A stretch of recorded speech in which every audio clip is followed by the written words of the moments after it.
All right, so first thing is you want to decide how tall you want your mug to be. I would say anywhere between like 4 and 6 inches is about normal. 5 is probably the average. You can actually measure it if you want to, or you can just kind of eyeball it.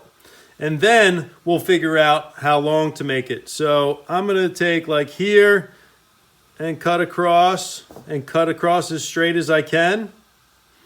If you want to use a straight edge, you can. Nothing wrong with that. Like you could just use like something like this or whatever.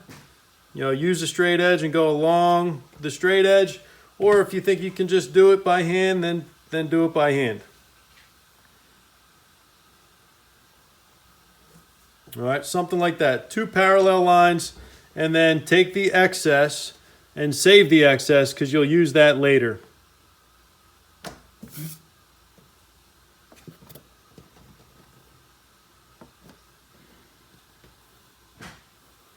All right, so if I pick up my slab now, I can see how tall it's going to be, and I can also determine how big I want it to be.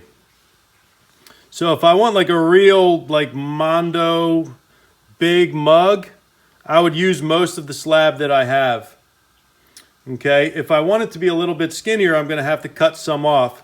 And so I just get the basic shape or the basic size of the mug that I want, and then I'll just put a little mark on my clay there where I want it to be. Okay, something like that, right? And there's my mark that I made, so I know how much clay I need. All right, now this is where you have to pay close attention, and I'll mention this in the video as well. Okay, when you cut it, and you can use any number of tools, it doesn't matter. Whatever tool works best for you. So you want to cut it on an angle. I'm going to hold my tool on an angle like this. Okay, and I'm going to use that angle, and I'm going to cut first the front edge here, straight down.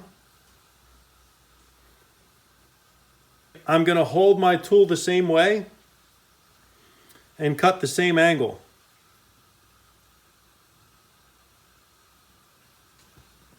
Okay, and then I'll put this excess on the side. And then what you'll see is that when I fold it to connect, and I'm just going to score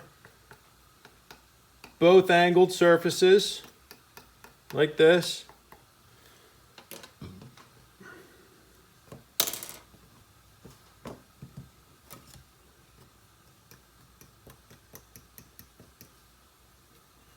And whenever you score and slip, you got to make sure that you really get it good and that you go in 2 directions.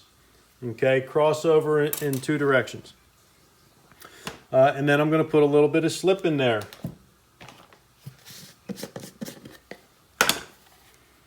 And so I usually like to use like the back side of the tool or something so I don't get it all over my fingers, whatever. I mean, you're going to get a little bit messy either way, or you're going to drop a big chunk of slip and make a mess out of it. Doesn't matter.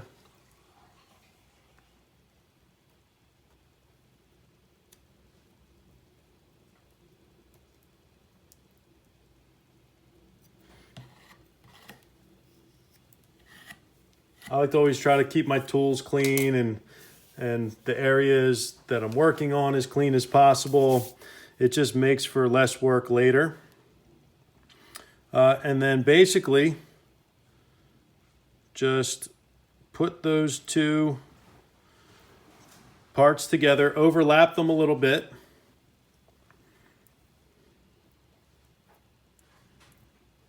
And so that slip is oozing out of the connection. Put your hand like on the inside, and so you can pressure in to the from the outside.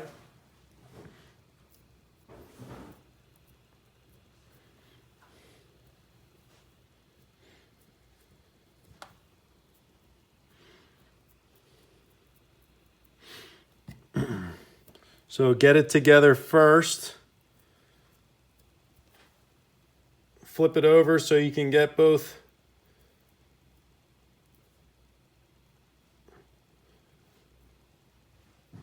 both the top and bottom of it nicely done. Okay, any slip that oozed out, put it back in your container. And now I go back in and I just keep on working that connection. It's like a wound, right? Like it's like a cut that's been put back together with, you know, glue and stitches or something. And so you want to give a little bit of pressure to that wound to hold together. And then once it's together and it feels good, then you just have to give it a little bit of time, right? A little time to heal, and it will heal. Okay. I do like to take a tool and then go back, pressure on the inside, and then blend the outside so that we have complete, and your fingers work really good too. But you want to completely have no evidence of them being two separate pieces of clay. That's your goal. And if you can do that, there's a very high probability that your connection will hold, and it'll hold well.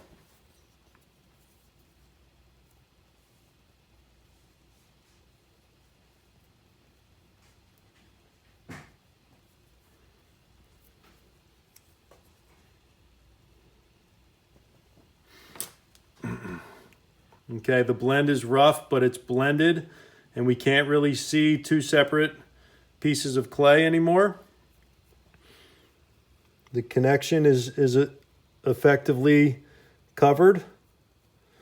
Okay, I'm going to go in with a tool and do the same kind of blending on the inside. So I'll hold the outside, and then I'll blend that inside seam so that we lose any memory of that inside seam as well.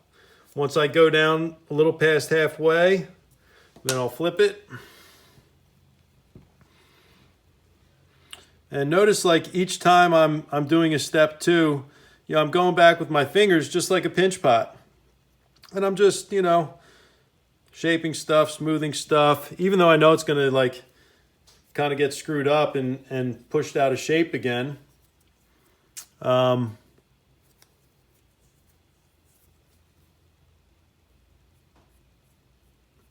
That the more that you work it and the more you put it into the shape that you want it to be in, the better off it'll be in the end.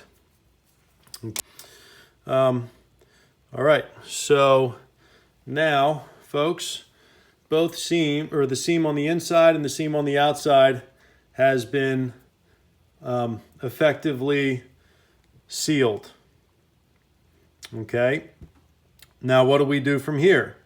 Well, all these, so I'm always going to be working my clay with my hands, always. And I'm going to make it, you know, as smooth and shaped exactly as I want it, as best as I can, the entire process. But like some small things that you see like on the surfaces and stuff, I'm not going to worry about right now. Okay? I'm going to allow those small things, if I can't easily clean them up right now, I'm going to let them stay, and I'm going to clean them up later when my clay's a little bit stiffer and easier to clean up. I'm thinking that this will be the mouth opening. It's a little bit thinner on this side. Okay, so yeah. So now, if I'm happy with where I am with my clay being wet, but in a cylinder and connected, now what I'm going to do is I'm going to take one of those scraps that was left over, and one of the scraps that's big enough to fit my entire piece, like this. And then I'm basically going to go and I'm going to cut around the base with a little bit of excess clay to blend.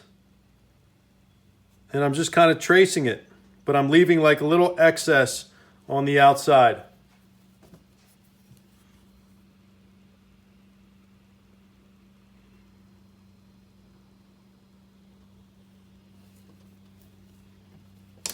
All right, something like that. So I'm going to take this circle and now I'm going to connect it to the cylinder as the base of my cup. Okay, I am going to score and slip again. Okay, so I'm just going to score up all the way around. And even though it's wet clay, these connections are important enough that I'm going to score and slip. And then I'm going to blend it real good. So then I score this up. Okay, and then I score this.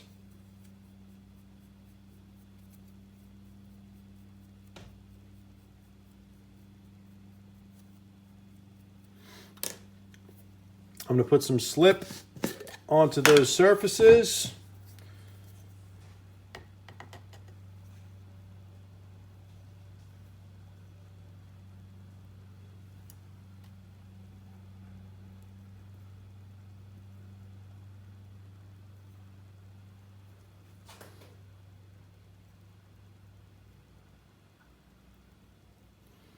Remember, like,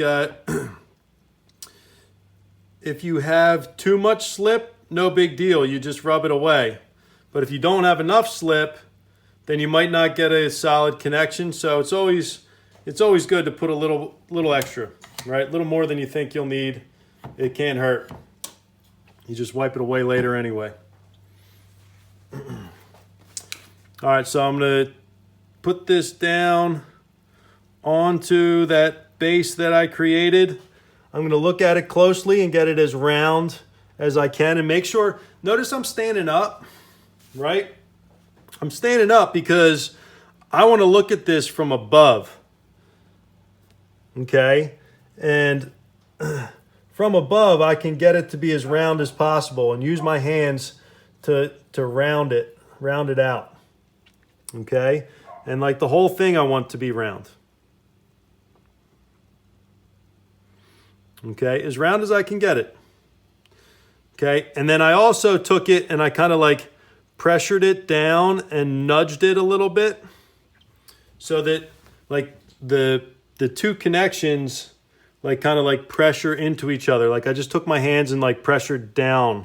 So like some of that slip is like oozing out. Okay. And so now they should be connected. But what I'm going to do is I'm going to take my tool and I'm going to blend up. So,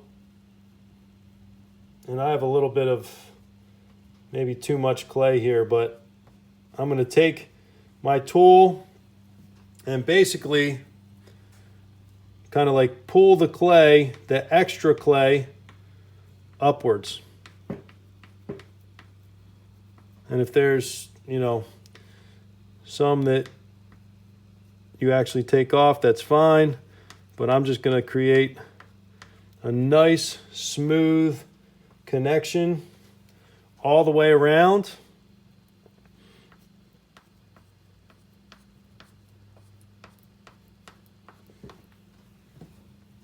And again, no memory of them being two separate pieces of clay. That's the goal.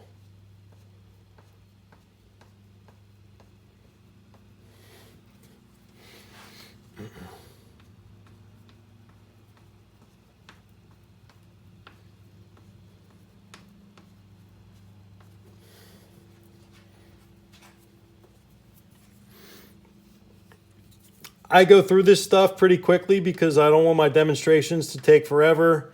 I want you guys to be able to pay attention the whole time and get something out of it. When you're doing yours, take your time. All right, don't rush. Take your time.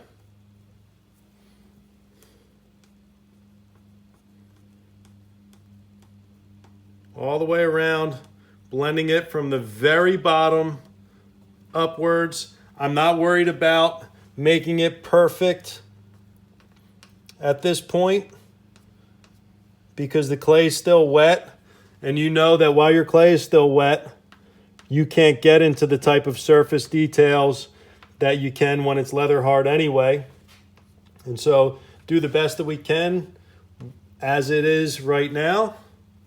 The main thing is that we get a really strong connection and smooth connection. I'm going to reshape it here.